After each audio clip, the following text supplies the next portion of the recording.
Hi friends, Mallu serial സ്റ്റോറീസിലേക്ക് സ്വാഗതം. അപ്പോൾ നമുക്ക് ഇന്നത്തെ പത്തരമാറ്റിൻ്റെ എപ്പിസോഡ് നോക്കി നോക്കാം കേട്ടോ. അപ്പോൾ ആദ്യം തന്നെ നമ്മുടെ അബി ഇങ്ങനെ വെയിറ്റ് ചെയ്ത് നിൽക്കുകയാണ് കേട്ടോ. അനാമികേനെ വെയിറ്റ് ചെയ്ത് നിൽക്കുകയാണേ. അപ്പോൾ അനാമിക വന്ന് ഇറങ്ങിയിട്ടുണ്ട്. എന്നിട്ട് ചോദിക്കുന്നുണ്ട്, എങ്ങനെയുണ്ട് അബിയേട്ടാ? അബിയേട്ടൻ പറഞ്ഞ ചാനലിലേക്ക് ഞാനിന്ന് പോകാമെന്ന് പറയുന്നുണ്ട് കേട്ടോ. അപ്പോൾ പറയും, അയ്യോ ബ്യൂട്ടി പാർലർ പോയില്ലേ ചോദിക്കുന്നുണ്ട് കേട്ടോ. ഓ ബ്യൂട്ടി പാർലറൊന്നും പോയില്ലേ, ഞാൻ തന്നെ എന്നെ അങ്ങ് ബ്യൂട്ടിയാക്കി എന്ന് പറയും. എന്തായാലും നന്നായിട്ടുണ്ട്, മോളിൽ നിന്ന് തകർക്കണം. ആ വാർത്ത വന്നതിന് ശേഷം അനന്തപുരിയിലൊക്കെ ഭയങ്കര ടെൻഷനില്ല. ഇനി പുറത്തിറങ്ങാൻ പറ്റരുത് അനന്തപുരിയിലെ മൂത്ത കളവന്. അനാമിക പറയുന്നത് കേട്ടോ, രണ്ടും കൽപ്പിച്ച അബിയേട്ടാ, ഇതുവരെ ചാനൽ ഇൻ്റർവ്യൂവിൻ്റെ കാര്യം ആരും അറിഞ്ഞിട്ടില്ല എന്ന് പറയുന്നുണ്ട്. അപ്പോൾ നമ്മുടെ അബി പറയാണ്, ആ ചാനലിലേക്ക് അനാമിക പോകണമെന്ന് പറയാൻ വേറൊരു കാരണം കൂടിയുണ്ട്. അവർക്ക് ഈ മൂർത്തി ജ്വല്ലറിൻ്റെ അത്ര പിടുത്തല്ല. അവർ പലതവണ പരസ്യത്തിനായിട്ട് ഏട്ടനെ സമീപിച്ചതാണ്. എന്നാൽ ഒരു മഞ്ഞ ചാനലാണെന്നും പറഞ്ഞിട്ട് ഏട്ടനെ അവരെ ഒഴിവാക്കി. അതിന് ദേഷ്യം അവർക്ക് മനസ്സിൽ കിടപ്പുണ്ട്. അതുകൊണ്ട് ഞാൻ ആദർശമെന്നല്ല, വേറെ ആര് പറഞ്ഞാലും ശരി, അവരെന്തായാലും അനാമികയുടെ ഇൻ്റർവ്യൂ ടെലികാസ്റ്റ് ചെയ്യാതിരിക്കില്ല. അനാമിക ചോദിക്കണ്ട കേട്ടോ, അത് ലൈവാണല്ലോ ബിയേട്ടാന്ന്. അതേ ലൈവാണ്, അതുകൊണ്ട് തന്നെ തുടങ്ങുമ്പോൾ തന്നെ എല്ലാവരും കാണാൻ വേണ്ടിയിട്ട് ഞാൻ കുറച്ച് നമ്പറൊക്കെ ഇടും. 2 പാർട്ടായിട്ട് ഇൻ്റർവ്യൂ നടത്തുന്നത് പറയണ്ട കേട്ടോ. അപ്പോൾ പറയേണ്ടത് ആയിക്കോട്ടെ, ആദ്യ പാട്ടിൽ മോൾക്കുണ്ടായ തിക്താനുഭവങ്ങളെല്ലാം പറയണം, രണ്ടാമത്തെ പാട്ടിൽ എന്താ പറയേണ്ടതെന്ന് ഞാൻ പറഞ്ഞു തരാം. പക്ഷേ ഞാനിതിൻ്റെ പിന്നിലുണ്ടെന്ന് ഒരാളും അറിയരുതെന്ന് പറയും കേട്ടോ. അപ്പോൾ അനാമിക പറയണം, അബിയുടെ അമ്മയൊക്കെ ആയിരുന്നു എനിക്ക് ആ വീട്ടിലെ ആശ്വാസം, അതുകൊണ്ട് തന്നെ നിങ്ങളെ ഞാൻ ഒരിക്കലും ഒറ്റ കൊടുക്കില്ല. എന്നെ ശത്രുക്കളെ ഞാൻ വെറുതെ വിടത്തില്ല. അനന്തപുരിയിൽ അനന്തമൂർത്തി എന്ന മുത്തച്ഛനെ ഉൾപ്പെടെ ഒന്നിനെയും.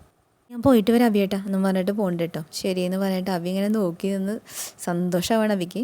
അങ്ങനെ പ്രോഗ്രാം തുടങ്ങി കേട്ടോ. അപ്പോൾ നമ്മുടെ അനന്തപുരിയിൽ എല്ലാവരും നോക്കിയിരിക്കുന്നുണ്ട്. അപ്പോൾ അനാമിക അങ്ങനെ ലൈവിൽ കയറിയിട്ടുണ്ട്. അപ്പോൾ അവർ ഇൻട്രൊഡക്ഷൻ പറയുന്നുണ്ട്. നെല്ലും പതിരും എന്ന പ്രോഗ്രാമിലേക്ക് സ്വാഗതം. ഇന്ന് നമ്മുടെ കൂടെയുള്ളത് അനാമിക വേണുവാണ്. വളരെ പ്രതീക്ഷയോട് കൂടിയിട്ട് ഗ്രൂപ്പിൻ്റെ അനന്തപുരി തറവാട്ടിലേക്ക് കയറി ചെല്ലുകയും പിന്നീട് അവർക്ക് അവിടെ അനുഭവിക്കേണ്ടി വന്ന ക്രൂരതകളുമാണ് ഇന്നത്തെ എപ്പിസോഡിൽ അനാമിക പങ്കുവയ്ക്കുന്നതെന്ന് പറയുന്നുണ്ട് കേട്ടോ. അപ്പോൾ എല്ലാവരും കാണുന്നുണ്ട്, നമ്മുടെ ആദർശനായനും മുത്തശ്ശനും ഇവരൊക്കെ എല്ലാവരും കാണുന്നുണ്ട് കേട്ടോ. ഇവർ അനാമികനെ വെൽക്കം ചെയ്തിട്ട് പറയുന്നുണ്ട് കേട്ടോ. എന്നിട്ട് പറയുന്നുണ്ട്, കഴിഞ്ഞ ദിവസങ്ങളിൽ മൂർത്തി ഗ്രൂപ്പിൻ്റെ MD ആദർശ് ചെയ്ത കൊടും ക്രൂരതകളെ കുറിച്ചുള്ള ഒരു വാർത്ത ഞങ്ങൾ പുറത്തുവിട്ടിരുന്നു. അതിന് ശേഷമാണ് അനാമിക ഞങ്ങളെ സമീപിക്കുന്നത്. അനാമികയ്ക്ക് അവിടെ നേരിടേണ്ടി വന്ന തിരിച്ചടികളൊക്കെ സമൂഹം അറിയണം, വിലയിരുത്തണം. അനാമിക വീടിൻ്റെ മരുമകളായ സാഹചര്യം ഒന്ന് വിശദീകരിക്കാമോ എന്ന് ചോദിക്കണ്ട കേട്ടോ. അപ്പം അനാമിക പറയുന്നുണ്ട് കേട്ടോ, ശരിക്കും എന്നെ കുടുക്കിയതാ. ഞാൻ കവിതകളൊക്കെ ഇഷ്ടപ്പെടുന്ന ഒരു പെൺകുട്ടിയാണ്. അപ്പോൾ അനന്തപുരി തറവാട്ടിലെ അനിരുദ്ധ് ഒരു കവിയാണ്. അയാളുടെ കവിതകളെ ഞാൻ ഇഷ്ടപ്പെട്ടു, അതിന് കമൻ്റ് ഇട്ടതാ എൻ്റെ ജീവിതം തകരാനുള്ള കാരണം. ആ കമൻ്റ് കണ്ട് അയാൾ എന്നെ പരിചയപ്പെടുകയും പിന്നെ അയാളുടെ ജീവിതത്തിലേക്ക് ക്ഷണിക്കുമായിരുന്നു എന്ന് പറയുന്നുണ്ട് കേട്ടോ. അപ്പോൾ അയാൾ ആങ്കർ ചോദിക്കുന്നുണ്ട്, അനന്തപുരി എന്ന അതുപോലെ തന്നെ വലിയ വീട്ടിലേക്ക് കയറി വരുന്ന ഏതൊരു പെൺകുട്ടിക്കും വലിയ പ്രതീക്ഷകളായിരിക്കുമല്ലേ എന്ന് ചോദിക്കുന്നുണ്ട് കേട്ടോ. അപ്പോൾ അനാമിക പറയേണ്ട, അതെ ഞാനും അങ്ങനെ ഒരു പ്രതീക്ഷയിൽ തന്നെ കയറി ചെന്നത്. അച്ഛനും അമ്മയ്ക്കും ഞാൻ ഒറ്റ മോളാണ്, അതുകൊണ്ട് എനിക്ക് അങ്ങനെ ഒരു ഭാഗ്യം കിട്ടിയപ്പോൾ അവരും ഒരുപാട് സന്തോഷിച്ചു. ശരിക്കും ആ വീട്ടിൽ ചെന്ന് 1-2 ദിവസം കഴിഞ്ഞപ്പോൾ തന്നെ എൻ്റെ കണക്കുകൂടലൊക്കെ തെറ്റിയെന്ന് എനിക്ക് മനസ്സിലായി എന്ന് പറയുന്നുണ്ട് കേട്ടോ അനാമിക. ശരിക്കും ആ വീടൊരു ജയിലാണ്. ആണിനും പെണ്ണിനൊക്കെ തുല്യ പ്രാധാന്യം എന്ന് ഇപ്പോൾ പറയണ്ടല്ലോ, പക്ഷെ അതിനൊരു പ്രാധാന്യം കൊടുക്കാത്തൊരു വീടാണത് എന്ന് പറയുന്നുണ്ട് കേട്ടോ. അപ്പോൾ എല്ലാവരും കണ്ണു തുറച്ച് നോക്കുകയാണ്. അപ്പോൾ ജലജിയാണെങ്കിൽ ചിരിക്കുന്നുണ്ട്. ആണുങ്ങൾക്ക് പ്രാതിനിധ്യമുള്ളൊരു വീട്, ശരിക്കും ആ വീട്ടിൽ താമസിച്ച് കഴിഞ്ഞാലേ രാജഭരണം അവസാനിച്ചിട്ടില്ല എന്ന് തോന്നും. ഭയങ്കര ചോദിക്കുന്നുണ്ട് കേട്ടോ. അപ്പോൾ അനന്തമൂർത്തിയാണോ ഈ കീടം വയ്ക്കാത്ത രാജാവ് എന്ന് ചോദിക്കും. അപ്പോൾ പറയുന്നുണ്ട്, അത് തലമൂത്ത രാജാവ്, പിന്നീടും രാജകുമാർ ഒരുപാടുണ്ട്. ഇപ്പോഴത്തെ യുവരാജാവാണ് ആദർശ് എന്ന ഇപ്പോഴത്തെ MD. അപ്പോൾ ആങ്കർ പറയുന്നുണ്ട് കേട്ടോ, മൂർത്തി ജ്വല്ലറീസ് സ്വർണ്ണത്തിന് ഭയങ്കര ഡിമാൻഡാണ്. ഏത് കടയിൽ അവിടുത്തെ സ്വർണ്ണം കൊടുത്തു കഴിഞ്ഞാൽ ഒന്ന് ഉറച്ചു നോക്കാറ് പോലും ഇല്ല എന്നാണ് പറയണത്. അത്രയ്ക്ക് വിശ്വാസമുള്ളൊരു ഗ്രൂപ്പിനെ കുറിച്ചിട്ടാണ് ഇപ്പോൾ അനാമിക സംസാരിച്ചുകൊണ്ടിരിക്കുന്നത്. അപ്പോൾ അനാമിക പറയുന്നുണ്ട് കേട്ടോ, എനിക്ക് ഒന്നും തുറന്നു പറയാൻ ഒരു പേടിയില്ല. അവിടുത്തെ സ്വർണ്ണമൊക്കെ പത്രമാറ്റായിരിക്കും, പക്ഷെ ആ വീട്ടിൽ താമസിച്ച് കഴിഞ്ഞാൽ പിന്നെ നമുക്ക് ജീവിക്കണമെങ്കിൽ ഒരു സൈക്കാട്രിസ്റ്റിൻ്റെ സഹായം തേടേണ്ടി വരും. മുത്തശ്ശിയൊക്കെ ഇത് കേടും പരസ്പരം നോക്കിക്കൊണ്ടിരിക്കുകയാണ് കേട്ടോ. അപ്പോൾ എങ്ങനെ ചോദിക്കുന്നുണ്ട്, അപ്പോൾ പിന്നെ അനാമികയ്ക്ക് മുന്നേ വന്ന 2 മരുമക്കളും ചോദിക്കുന്നുണ്ട്. അവരൊക്കെ അടിമകളെ പോലെ അവിടെ ജീവിച്ചുകൊണ്ടിരിക്കുന്നത്, തിരുവായിക്ക് എതിർവായില്ല, അങ്ങനെ അവിടുത്തെ പോക്ക്. ഇന്നത്തെ പെൺകുട്ടികളൊക്കെ അടിമത്തം സഹിക്കുന്നവരല്ല, സ്വാതന്ത്ര്യം ഇഷ്ടപ്പെടുന്നവരാ. അവിടെ അടിമത്തം ഇപ്പോഴും തുടരുകയെന്ന് പറയുന്നത് കേട്ടോ. അപ്പോൾ എങ്ങനെ പറയുന്നുണ്ട്, മൂർത്തി ജ്വല്ലേഴ്സിൻ്റെ MD ആദർശിനെ കുറിച്ച് ഞങ്ങൾ ചില വാർത്തകളൊക്കെ പുറത്തു വിട്ടത്, അതിനെക്കുറിച്ചൊക്കെ നല്ല അന്വേഷിച്ചിട്ടാണ്. അത് സത്യമാണെന്ന് പിന്നെ എല്ലാവരും പറയുകയും ചെയ്തു. അപ്പോൾ അതിനെക്കുറിച്ച് അനാമികയുടെ അഭിപ്രായം എന്താണെന്ന് ചോദിക്കാനായിട്ടോ. അപ്പോൾ നയനങ്ങനെ ആകെ ഞെട്ടിത്തരിച്ച് നിൽക്കുന്നുണ്ട്, ഇനിയിപ്പോൾ എന്താ പറയാൻ പോണെന്ന് വെച്ചിട്ട്. അപ്പോൾ അനാമിക പറയുന്നുണ്ട്, അത് 100% സത്യമാണ്. അവിടെ ഇപ്പോൾ ഒരു കുട്ടി ജീവിക്കുന്നുണ്ട്, ചന്തുമോളെന്ന് എല്ലാവരും വിളിക്കുന്നത്. നിങ്ങൾ വാർത്തയിൽ പറഞ്ഞ പോലെ അത് ആദർശിന് കല്യാണത്തിന് മുന്നേ ഉണ്ടായതാണ്. അനഘ എന്ന സ്ത്രീയുടെ പേര്. എന്നിട്ട് അതൊക്കെ മറച്ചു വെച്ചിട്ടാണ് നയന എന്ന പെൺകുട്ടീനെ കല്യാണം കഴിച്ചത് അയാൾ. അപ്പോൾ ചോദിക്കുന്നുണ്ട് കേട്ടോ, ഭയങ്കര ചോദിക്കുന്നുണ്ട്, അതിൽ നയന എന്ന് പറഞ്ഞ പെൺകുട്ടിക്ക് ഒരു പരാതി ഇല്ലേന്ന് ചോദിക്കുന്നുണ്ട്. അപ്പം നമ്മുടെ അനാമിക പറയാണ്, കഷ്ടപ്പാടുകൾ നിറഞ്ഞൊരു വീട്ടിൽ നിന്ന് രാജകൊട്ടാരം പോലെ ഒരു കുടുംബത്തിലേക്ക് വരുന്ന കുട്ടികൾക്ക് ഒന്നിലൊരു പരാതിയൊന്നും കാണില്ല. ഇനിയിപ്പോൾ പരാതി ഉണ്ടെങ്കിൽ തന്നെ ഞാൻ പറഞ്ഞല്ലോ, അടിമത്തം നിലനിൽക്കുന്നൊരു വീടാ അത്. അവിടെ നാവൊന്ന് പൊന്തിച്ചു കഴിഞ്ഞാൽ അതിന് തടയിടാനും ആൾക്കാരുണ്ട്. അതുകൊണ്ട് എല്ലാം സഹിക്കാൻ നിവൃത്തിയുള്ളൂ. ഞാൻ ഒറ്റ മോളായതുകൊണ്ട് സ്വാതന്ത്ര്യം ഒരുപാട് അനുഭവിച്ച വളർന്നത്. സ്വാതന്ത്ര്യ സന്തോഷമൊക്കെ എൻ്റെ ജീവിതത്തിൽ ഒരുപാടുണ്ടായിരുന്നു. എന്നാൽ വിവാഹം കഴിഞ്ഞതോടുകൂടി എല്ലാം കെട്ടുപോയി. പലതും സഹിച്ചും ഒക്കെ പോയപ്പോൾ എൻ്റെ വീട്ടുകാരെന്നെയാണ് പറഞ്ഞത്, വലിയ ആർഭാടമായിട്ട് കല്യാണമൊക്കെ നടത്തിയതല്ലേ, ഇനിയിപ്പോൾ സ്വന്തം വീട്ടിൽ വന്നു നിന്ന് കഴിഞ്ഞാൽ നാണക്കേടാന്ന്. അങ്ങനെ പറയുന്ന അച്ഛനമ്മമാരാണല്ലോ മിക്കപ്പോഴും പെൺകുട്ടികളുടെ മരണത്തിനൊക്കെ കാരണമാകുന്നത്. അവസാനം പലതിനും സാക്ഷിയായപ്പോൾ എൻ്റെ അച്ഛൻ തന്നെ എന്നോട് പറഞ്ഞു, മോളെ ഇനി നീ അവിടെ നിൽക്കണ്ട, എൻ്റെ വീട്ടിലേക്ക് പോന്നോളെ. അങ്ങനെയൊന്ന് കേൾക്കാൻ ഞാൻ കാത്തിരിക്കുകയായിരുന്നു. അങ്ങനെ എൻ്റെ അച്ഛനും അമ്മയും വന്നിട്ട് എന്നെ വിളിച്ചുകൊണ്ട് പോയി.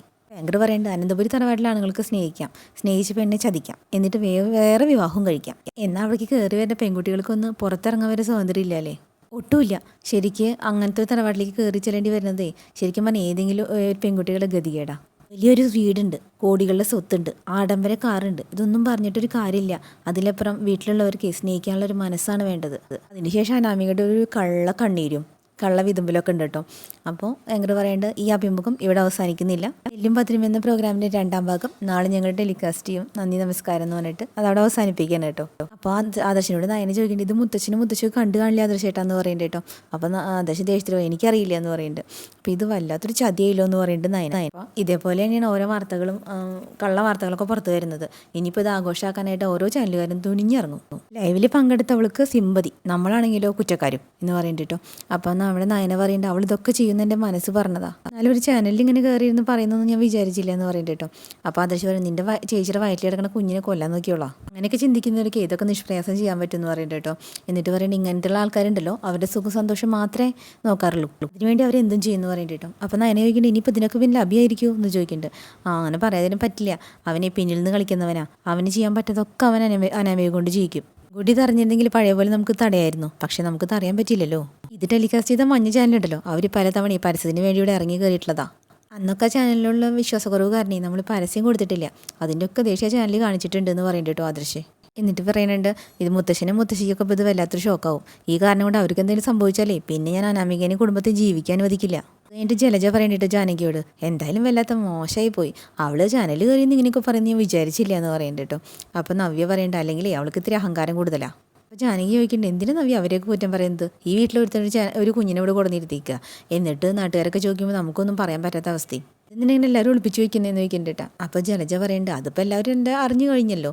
അല്ല എന്നാലും ചാനലിലേക്ക് പോണേക്ക് മുന്നേ നിന്നെ വിളിച്ചൊന്ന് വിവരം പറഞ്ഞിരുന്നോ ജാനകി ചോദിക്കുന്നുണ്ട് കേട്ടോ. എന്നോടൊന്നും പറഞ്ഞില്ല, പറഞ്ഞതെങ്കിൽ ഞാൻ പോകണ്ടെന്ന് പറയത്തുള്ളായിരുന്നു എന്ന് പറയുന്നുണ്ട് കേട്ടോ. അപ്പോഴേക്കും നമ്മുടെ അനി കയറി വരുന്നുണ്ടേ, എല്ലാം ചെയ്തു വെച്ചിട്ട് ഒരുത്തം വരുന്നുണ്ട് എന്ന് പറയട്ടെ ജലജ.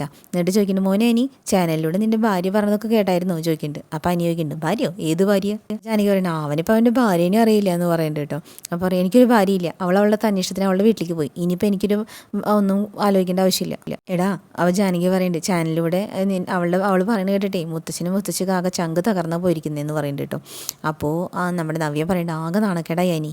ഇനി തന്നുവിൻ്റെ കാര്യങ്ങളൊന്നും അവൾ പറഞ്ഞില്ല, പക്ഷേ ആദർശൻ്റെ ചന്തുമോളുടെ കാര്യങ്ങളൊക്കെ അവൾ വെട്ടി തുറന്നാണ് പറഞ്ഞത്. അപ്പോൾ അനി പറയുന്നുണ്ട് കേട്ടോ, ഈ വീട്ടിലുള്ള കരിവാരി തേക്കാൻ മനഃപൂർവ്വം അവൾ ശ്രമിക്കുന്നതെന്ന് പറയുന്നുണ്ട്.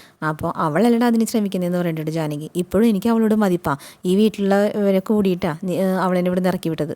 അപ്പോൾ അനി പറയുന്നുണ്ട് കേട്ടോ, അവളെ ഈ വീട്ടിൽ നിന്ന് പോകാൻ വേണ്ടിയിട്ട് ഞാൻ പ്രാർത്ഥനയോടെ നടക്കുമായിരുന്നു, ഇനിയിപ്പോൾ അവൾ എന്ത് ചെയ്താലും എനിക്കൊരു കുഴപ്പമില്ല എന്ന് പറയുന്നുണ്ട്. അപ്പോൾ നമ്മുടെ ജാനകി ചെന്നിട്ട് അനിയനെ ഇങ്ങനെ പിടിക്കുന്നുണ്ട്. എന്നിട്ട് പറഞ്ഞിട്ട്, ഇപ്പോൾ ഒരുക്കടാ നീ കാരണം നിൻ്റെ മുത്തച്ഛനും മുത്തശ്ശിയൊക്കെ എന്ന് പറയുന്നുണ്ട് കേട്ടോ. അപ്പോൾ ജലജ പിടിച്ച് മാറ്റുന്നുണ്ട്, ഇനിയിപ്പോൾ അമ്മയും മോനും കൂടി തല്ലുവിടണ്ട, മാറും. എന്നിട്ട് ജലജ പറയണ്ട, എടാ നീ ആദർശിനെ അനുകരിച്ചാലുണ്ടല്ലോ നിൻ്റെ ജീവിതം എവിടെ എത്തില്ല എന്ന് പറയുന്നുണ്ട് കേട്ടോ. അപ്പോൾ എടുത്ത വഴിക്ക് അമ്മയും ചോദിക്കുന്നുണ്ട്, അനി ചോദിക്കുന്നുണ്ട്, പിന്നെ ഞാൻ ആരെ അനുകരിക്കേണ്ടത്, അപ്പച്ചിൻ്റെ മോനെയോ? നവീൻ ജലജയും കൂടി ആകെ പരസ്പരം നോക്കി നിൽക്കുകയാണ് കേട്ടോ. എന്നിട്ട് പറയുന്നുണ്ട്, ഞാനേ എപ്പോഴും അനുകരിക്കുന്നത് എൻ്റെ മുത്തച്ഛനെയും വലിയച്ഛനെയും ആദർശേട്ടനൊക്കെ തന്നെയാണ്, നിങ്ങളൊന്നും വിചാരിക്കുന്ന പോലെ അവരൊരിക്കലും തെറ്റ് ചെയ്യില്ല. ഒരുത്തി ചാനലിലൊക്കെ ഇരുന്ന് എന്തെങ്കിലുമൊക്കെ പറഞ്ഞെങ്കിൽ അത് അവളുടെ സംസ്കാരമാണ് എന്ന് പറയുന്നുണ്ട്. അപ്പോൾ ജാനകിക്ക് ദേഷ്യം വരുന്നുണ്ട്, അവൾ ചിലതൊക്കെ മനസ്സിൽ കാണുന്നുണ്ട്, പ്രത്യേകിച്ച് അനന്തപുരിയിൽ സ്വത്ത്. അനി പറയുന്നുണ്ട് കടത്തിൽ മുങ്ങി അവളുടെ അച്ഛനെ കടം വീട്ടാനായിട്ട് അവൾ കണ്ടെത്തിയ ഒരു മാർഗ്ഗം മാത്രമാണ് ഈ വിവാഹം. അത് അമ്മയ്ക്ക് ഇതുവരെ മനസ്സിലായിട്ടില്ല എന്ന് പറയുമ്പോൾ നമ്മുടെ ജാനകി പറയുന്നുണ്ട് നിർത്തടാ, നല്ലൊരു പെൺകുട്ടീനെ കല്യാണം കഴിച്ച് വന്നിട്ടേ വേറെ പെണ്ണിൻ്റെ പിന്നാലെ നടന്നാൽ ഇതല്ല ഇതിനപ്പുറം സംഭവിക്കും. അപ്പം അനി പറയുന്നത് എന്ത് സംഭവിച്ചാലും വേണ്ടില്ല, അവളെൻ്റെ തലേന്നേ ഒന്ന് ഇറങ്ങിപ്പോയാൽ മതി എന്ന് പറഞ്ഞിട്ട് പോകേണ്ട ദേഷ്യം വന്നിട്ട്. ജലജ പറയേണ്ടത് അവൻ്റെ അത്രയേ ഉള്ളൂ ജാനകി, അനാമിക മോളെ എങ്ങനെയെങ്കിലും വീട്ടിൽ നിന്ന് പടിയിറങ്ങി പോകണം എന്ന് പറയുന്നുണ്ട് കേട്ടോ. അപ്പോൾ പറയും ഒരിക്കലും നടക്കില്ല, അത് ആരൊക്കെ എന്തൊക്കെ തടഞ്ഞാലും ഞാൻ അനാമികനെ തിരിച്ചു കൊടുത്തിരിക്കും. ജാനകി നമ്മുടെ നവ്യോട് പറയുന്നത് അതുപോലെ നവ്യെ നിൻ്റെ അനിയത്തി നന്ദു ഒരിക്കലും അവൻ്റെ ഭാര്യയായിട്ട് വീട്ടിലേക്ക് വരില്ല എന്നും പറഞ്ഞിട്ട് പോവാണ് കേട്ടോ. മുത്തശ്ശിയും കൂടി ഇരുന്ന് ചർച്ച ചെയ്യണം കേട്ടോ. എന്നിട്ട് മുത്തശ്ശി പറയുന്നത് പാവനാണല്ലോ നമ്മൾ പാല് കൂട്ടിയത്, അവളൊരു അഹങ്കാരിയാണെന്ന് അറിഞ്ഞിട്ടും അവളെ സ്നേഹിക്കാനും ഞാൻ ശ്രമിച്ചതെന്ന് പറയുന്നുണ്ട്. അപ്പം മുത്തശ്ശൻ പറയുന്നുണ്ട് നമുക്കൊരു തെറ്റുപറ്റി, അനന്തപുരി തറവാട്ടിലേക്ക് കല്യാണം കഴിഞ്ഞ് വരുന്നവരാരും ബന്ധം പിരിയരുത് എന്ന് നമ്മൾ ആഗ്രഹിച്ചു. ഒരു നാണക്കേട് പോലെയായിരുന്നു നമുക്ക്, പക്ഷേ പൊരുത്തപ്പെടാൻ പറ്റുന്ന ബന്ധങ്ങളെ നിലനിൽക്കുള്ളൂ. അപ്പോഴേക്കും അവർക്ക് അടുത്തേക്ക് നമ്മുടെ അനി വരികയാണ് കേട്ടോ. അപ്പോൾ മുത്തശ്ശി പറയുന്നത് കൊച്ചുമ വരണ്ടേന്ന് പറയുന്നുണ്ട്. അപ്പോൾ അനി വന്നിട്ട് ചോദിക്കുന്നുണ്ട് ഞാൻ മുത്തശ്ശിക്ക് നാണക്കേട് ഉണ്ടാക്കിയില്ലേ, പേരുദോഷം ഉണ്ടാക്കിയില്ലേ എന്ന് ചോദിക്കുന്നുണ്ട് കേട്ടോ. അപ്പോൾ മുത്തശ്ശി എന്നിട്ട് പറയുന്നുണ്ട് ഒരിക്കലും പറയില്ല മോനെ, നിൻ്റെ കവിതയ്ക്ക് ആരാധിക ഒരു പെൺകുട്ടി വന്നപ്പോൾ നീ അവളെ വീട്ടിലേക്ക് ഒന്നും ആലോചിക്കാതെ വിളിച്ചു കൊടുന്നു. അവളെ അടവുകൾ അറിയാവുന്ന ഒരു പെൺകുട്ടി ആയതുകൊണ്ട് ഞങ്ങളുടെ മനസ്സ് കീഴടക്കി, പിന്നീട് നിനക്ക് അവളെ വിവാഹം കഴിക്കേണ്ടിയും വന്നു. അതാ നീ ചെയ്ത തെറ്റ്, അതിനുശേഷം സംഭവിച്ചതൊക്കെ നിൻ്റെ തെറ്റാന്ന് ഞാൻ ഒരിക്കലും പറയില്ല. അപ്പോൾ അനി പറയുന്നുണ്ട് കേട്ടോ, അവളുടെ മനസ്സിൽ സ്വത്തും പണം മാത്രമേ ഉള്ളൂ മുത്തച്ഛ, അവളുടെ അച്ഛനമ്മ അങ്ങനെ അവളെ വളർത്തിയതെന്ന് പറയുന്നുണ്ട്. അപ്പോൾ മുത്തച്ഛൻ പറയും ഞാൻ പരസഹായം ചെയ്യുന്ന വ്യക്തിയാണ്, പക്ഷേ എല്ലാവരും അങ്ങനെ ചെയ്യണമെന്ന് ഞാൻ പറയില്ല. എന്നാൽ അത് അർഹതയുള്ളവർക്ക് മാത്രമേ ചെയ്യാൻ പാടുള്ളൂ, അല്ലാത്തവരുടെ കയ്യിൽ നമ്മുടെ അധ്വാനത്തിൻ്റെ ഒരു പങ്ക് എത്താൻ പാടില്ല. അപ്പോൾ അനി പറയുന്നുണ്ട് കേട്ടോ, ഞങ്ങളുടെ ബെഡ്റൂമിൽ അവളുടെ തനി സ്വഭാവം അവൾ പരസ്പരം കാണിച്ചിട്ടുണ്ട്. മുത്തശ്ശിക്കൊക്കെ ആത്മാഭിമാനം കൂടുതലുള്ളതുകൊണ്ടേ അതിനെ വ്രണപ്പെടുത്തിയിട്ട് പൈസ ഉണ്ടാക്കാനാണ് പലപ്പോഴും അവളുടെ വീട്ടുകാർ ശ്രമിച്ചിട്ടുള്ളത് എന്ന് പറയുന്നുണ്ട്. എന്നിട്ട് അനി പറയുന്നുണ്ട് കേട്ടോ, ഇപ്പോൾ പക്ഷെ ഇന്ന് അവൾ ചാനലിൽ കയറി പറഞ്ഞത് കുറച്ച് അധികമായി പോയി മുത്തച്ഛ, അതിൻ്റെ 2ാം ഭാഗം ഇനി വരുന്നുണ്ട്, അതെങ്ങനെയും തടയണ്ടേ. ഇതിനെക്കുറിച്ചൊക്കെ നമുക്ക് പിന്നെ ആലോചിക്കാം. ഞങ്ങളുടെ ആത്മാഭിമാനം വ്രണപ്പെട്ടു എന്ന് കരുതി നീ സങ്കടപ്പെടണ്ട, നമ്മുടെ കുടുംബത്തിൻ്റെ ആദ്യത്തെ സംഭവം അത്, ഇതിനു മുമ്പ് ആരും നമ്മളെ കുറിച്ചിട്ട് ഇങ്ങനെയൊന്നും പറഞ്ഞിട്ടില്ല, അതിനുള്ള അവസരം നമ്മൾ കൊടുത്തിട്ടില്ല. പിന്നെ ഓരോ ജനറേഷനും കുട്ടികളുടെ സ്വഭാവം മാറിക്കൊണ്ടുവരില്ലേ, അപ്പോൾ ഇനിയുള്ള കാലത്ത് ഇങ്ങനെയൊക്കെ ഉണ്ടാവും. എങ്കിലും അനാമികയൊന്നും ഉപദേശിച്ചൂടെ മുത്തച്ഛ, 2ാം ഭാഗം വേണ്ടെന്നൊന്നും പറഞ്ഞൂടെ എന്ന് ചോദിക്കണ്ട കേട്ടോ അനി. അപ്പോൾ മുത്തച്ഛൻ പറയണ്ട ഒരിക്കലും പറയില്ല, അവൾക്ക് പറയാനുള്ളതൊക്കെ തുറന്നു പറയട്ടെ മോനെ, നമ്മുടെ ശത്രുക്കളും ചാനലുകാരൊക്കെ അത് ആഘോഷിക്കട്ടെ, മോൻ അതൊന്നും കാര്യമാക്കണ്ടെന്ന് പറഞ്ഞിട്ട് അനിയുടെ തോളത്തിങ്ങനെ പിടിക്കുകയാണ് കേട്ടോ. എന്നിട്ട് വിഷമിച്ചിട്ട് അനി അവിടെ നിന്ന് പോവാണ്. അപ്പോൾ മുത്തശ്ശി പറയേണ്ട പാവം ഒരു തെറ്റും ചെയ്യണമെന്ന് ആഗ്രഹിക്കുന്നവനല്ല അനി, എന്നിട്ട് അവൻ ഈ ഗതി വന്നല്ലോ എന്ന് പറയുന്നുണ്ട്. അപ്പോൾ മുത്തശ്ശൻ പറയുന്നുണ്ട് അവൻ്റെ ജാതകപ്രകാരം അവനിപ്പോൾ മോശം സമയമാണ്, ഇതൊക്കെ സംഭവിച്ചേ മതിയാവും, അത് ദൈവനിശ്ചയ, മനുഷ്യ വിചാരിച്ചത് തടയാൻ പറ്റില്ല. ഈ സമയം നമ്മുടെ നന്നിട്ട് പോലീസ് സ്റ്റേഷനിൽ ഇരിക്കുമ്പോൾ ഒരു ടെക്സ്റ്റ് മെസ്സേജ് ചെന്നു കേട്ടോ നമ്മുടെ അനിയുടെ. അപ്പോൾ അതിൽ അനി എഴുതിക്കുകയാണ്, നന്ദു സത്യം പറഞ്ഞ് നീ ഇപ്പോഴാണ് അവളുടെ വീട്ടിൽ കയറി അവളെ തല്ലേണ്ട സമയം, അവളുടെ അച്ഛനമ്മയും മാത്രം തല്ലിയ പോരാ, അവളെയും തല്ലണം, എന്ത് സഹായം വേണമെങ്കിലും ഞാൻ ചെയ്തുതരാം, ഞാനും കൂടെ വരാം, നീ എപ്പോഴാണ് പോണേന്ന് പറഞ്ഞാൽ മതി. നന്ദുവിന് പറയേണ്ട മനസ്സിൽ പറയാണ്, ചില ബന്ധങ്ങൾ ഒന്നിക്കേണ്ടതാണ്, അത് മറ്റുള്ളവരുടെ വാക്ക് കേട്ട് കഴിഞ്ഞാൽ നടന്നു കഴിഞ്ഞാൽ ഇങ്ങനെയൊക്കെ ഉണ്ടാവും, പക്ഷേ എനിക്കിപ്പോൾ ഒന്നും ചെയ്യാൻ പറ്റാതായല്ലോ എന്ന് പറഞ്ഞിട്ട് നന്ദുവിന് ആലോചിക്കാൻ കേട്ടോ. അച്ഛനമ്മയും അനാമികയുടെ വീട്ടിലിട്ട് അച്ഛനമ്മ അവളും കൂടി ഫുഡ് കഴിക്കണം. അപ്പോൾ അമ്മ പറയുന്നുണ്ട് അത് ഈ കാര്യങ്ങളൊക്കെ നമ്മൾ വിചാരിച്ച പോലെ നടന്നു, പക്ഷേ പഴയ പോലെ ഇനി ഒരുത്തി അവളുടെ കൂട്ടുകാരെയും കൂട്ടി നമ്മൾ തല്ലുമെന്ന് പറയാൻ പറ്റില്ല എന്ന് പറയുന്നുണ്ട് കേട്ടോ. അപ്പോൾ അച്ഛൻ പറയുന്നുണ്ട് അങ്ങനെ തല്ലുവാണെങ്കിലേ ഇനിയിപ്പോൾ അവൾക്കൊപ്പം പനിയും കൂടും, അവന് നല്ല ദേഷ്യം കാണുമായിരിക്കുമല്ലോ. അപ്പോൾ അനാമിക പറയുന്നത് തല്ലിയാലും കൊന്നാലും ശരി ഞാൻ രണ്ടും കൽപ്പിച്ചാന്ന് പറയുന്നുണ്ട് കേട്ടോ. അപ്പോൾ വേണു പറയുന്നുണ്ട് അതേ മോളെ ഇതുകൊണ്ട് എന്തെങ്കിലുമൊക്കെ നമുക്കൊരു മെച്ചം ഉണ്ടാവണം, അവർക്ക് ഇതൊക്കെ കേസായാലേ അവർക്കൊരു നഷ്ടമല്ലേ, അവർക്ക് കമ്പനി വക്കീലും മറ്റേ വക്കീലൊക്കെ ഉള്ളതാണ്, നമുക്കാണ് പണം ചിലവാക്കി വക്കീലിനൊക്കെ വെക്കേണ്ടി വരുന്നത്. ഇപ്പം തന്നെ എൻ്റെ പേരിൽ ഒരുപാട് കേസുണ്ട്, അതും എല്ലാം പണ ഇടപാടുകളുടെ കേസും. ഇപ്പം ഞാൻ പൈസ കൊടുക്കാനുള്ളവരൊക്കെ ഇവർ തേടി കണ്ടുപിടിച്ച് കഴിഞ്ഞാലേ അവരെ കൊണ്ടും കേസ് കൊടുപ്പിക്കും. അതുകൊണ്ട് ഞാൻ ഇത്രേ പറയണുള്ളൂ, നമ്മൾക്ക് ഇതിനൊക്കെ കോമ്പൻസേഷനായിട്ട് അനന്തമൂർത്തി വരണം, എന്നാൽ കുടുംബത്തിന് തിരിച്ചടി ഉണ്ടാവാതിരിക്കാൻ അയാൾ ഭീമമായൊരു തുക നമുക്ക് തരണം. ദേവയാനി നിനക്കൊപ്പം ഉറപ്പിച്ചു നിന്നെങ്കിലേ ഇതൊന്നും സംഭവിക്കില്ലായിരുന്നു, കുറച്ച് കാലം കൂടി നിനക്ക് അവിടെ നിൽക്കായിരുന്നു. അവൾ മറുകണ്ഠം ചാടിയതുകൊണ്ടാണ് നമ്മുടെ കണക്കൂട്ടിലൊക്കെ പഴച്ചു പോയതെന്ന് പറയുന്നുണ്ട് കേട്ടോ. അപ്പോൾ അനാമിക പറയുന്നത് നന്ദുവിനെ ഞാൻ ആ വീട്ടിൽ കയറ്റില്ല അച്ഛാ. അപ്പോൾ അമ്മ ചോദിക്കണ്ടേ ഇനിയിപ്പോൾ നന്ദുവിനെ കയറ്റാതിരിക്കാൻ നിനക്ക് പറ്റും മോളെ, ആ ബന്ധം കഴിഞ്ഞില്ലേ? അങ്ങനെ കഴിഞ്ഞിട്ടൊന്നുമില്ല, എൻ്റെ അമ്മായിമ്മ എനിക്ക് ഇപ്പോഴും നല്ല സപ്പോർട്ടൊക്കെ തന്നെയാന്ന് പറയുന്നുണ്ട് കേട്ടോ. അപ്പോൾ പറയുന്നത് എടി മോളെ ആ സപ്പോർട്ടൊക്കെ ഏത് നിമിഷം ഇല്ലാണ്ടാവും എന്ന് പറയുന്നുണ്ട് അമ്മ. എല്ലാവരും ഒരുമിച്ച് നിൽക്കുമ്പോഴേ അമ്മായിമ്മയും മാറും മോളെ, അതുകൊണ്ട് നീ അമ്മായിമ്മയെ കണ്ടിട്ട് ഒന്നും കണക്ക് കൂട്ടണ്ട. നന്ദു ഇനിയിപ്പോൾ അനന്തപുരി തറവാട്ടിലേക്ക് പോകാതിരിക്കുക അതൊന്നും നമ്മുടെ വിഷയമല്ല, നമുക്ക് കിട്ടാനുള്ളത് കിട്ടണം, അത് അച്ഛൻ്റെ അമ്മയുടെ നിലപാടാണ്. പക്ഷേ എനിക്ക് അങ്ങനെയല്ല എന്ന് പറയുന്നുണ്ട് അനാമിക. എന്നിട്ട് പറയുന്നുണ്ട് നന്ദു ഒരു കാരണവശാലും എനിക്ക് പകരക്കാരിയാവരുത്. അപ്പോൾ അച്ഛൻ പറയുന്നുണ്ട് എല്ലാം നടക്കും തോന്നുന്നില്ലേ മോളെ, പക്ഷേ നിനക്ക് കിട്ടാനുള്ളത് കിട്ടിക്കഴിഞ്ഞാൽ നീ നിൻ്റെ ജീവിതം തിരഞ്ഞെടുത്ത് വെച്ചിട്ടുണ്ടല്ലോ, ആ പയ്യൻ്റെ കൂടെ നിനക്ക് ജീവിക്കാമല്ലോ, അവൻ്റെ ജാതിയും അതൊന്നും ഞങ്ങൾ ചോദിച്ചില്ലല്ലോ. അല്ലെങ്കിൽ തന്നെ ഇന്നത്തെ കാലത്ത് എല്ലാവരും എല്ലാ ജാതിക്കാരും അങ്ങോട്ടും കൂടെ മാറിയും തിരിഞ്ഞൊക്കെ കെട്ടിക്കൊണ്ടിരിക്കുകയല്ലേ. തലമുറയിൽപ്പെട്ട പിള്ളേർക്ക് ഇപ്പോൾ അത്ര ചിന്തകളൊന്നും ഇല്ലല്ലോ. പിന്നെ ഇത് മോളുടെ 2ാം ഘട്ട, എവിടെയെങ്കിലും പാകപ്പഴമൊന്നും ഉണ്ടാവേണ്ട മോള് ശ്രദ്ധിച്ചോളണം. ആനന്ദപുരി തറവാട്ടിൽ നിന്ന് മോള് മേടിച്ചു കൊണ്ടിരുന്ന സ്വത്തും പണമൊക്കെ നോക്കിയിട്ടാണ് ഈ സ്റ്റെഫി എന്ന് പറഞ്ഞാൽ പയ്യൻ ഇരിക്കണമെങ്കിലേ പെട്ടുപോകും മോളെ. അപ്പോൾ അങ്ങനെ പറഞ്ഞിട്ട് നിൽക്കണ ഭാഗത്തോട് വിട്ടാണ് കേട്ടോ ഇന്നത്തെ പത്രമാറ്റം അവസാനിച്ചിട്ടുള്ളത്. അപ്പോൾ നാളത്തെ പത്രമാറ്റിൻ്റെ എപ്പിസോഡായിട്ട് വീണ്ടും വരാം കേട്ടോ. Okay bye. അപ്പോൾ നമ്മുടെ ചാനൽ ഇഷ്ടപ്പെടുമെങ്കിൽ ലൈക്ക് ചെയ്യാനും സബ് ചെയ്യാനും മറക്കരുതേ.